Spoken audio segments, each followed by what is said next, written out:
Season চেঞ্জে সব বাচ্চারই কিন্তু একটু আধটু শরীর খারাপ হয়। এই যে শীতকাল পড়ছে, আমার ছেলে মেয়ে তো দুদিন ছাড়াই ঠান্ডা লাগিয়ে বসে থাকবে।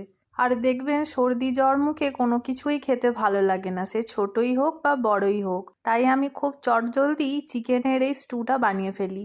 আমি ডাইরেক্ট প্রেসার কুকারের মধ্যে পেঁপে, গাজর, ক্যাপসিকাম আর হাড় সমেত চিকেনের টুকরোটা দিয়ে দিই। তার সঙ্গে দিই পেঁয়াজ, আদা, রসুন একটু কুচো আর একটা গোটা কাঁচা লঙ্কা, আর পরিমাণ মতো নুন আর জল দিয়ে 4টে কি 5টা সিটি দিয়ে দিলেই তৈরি আমার চিকেন স্টু। আমি এখানে কোনো রকম তেল বাটার কিছুই ব্যবহার করিনি, তবে হ্যাঁ, গোলমরিচ গুঁড়োটা কিন্তু মাস্ট। আর আমি গোলমরিচ গুঁড়োটা দিয়েছি পরিবেশন করার সময়তেই, কারণ তখন দিলেই বেশি ভালো লাগে খেতে।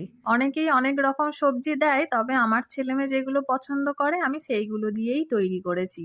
এটা কিন্তু সত্যি, এটা খুবই সুস্বাদু আর খুবই সুস্বাস্থ্য একটা রেসিপি।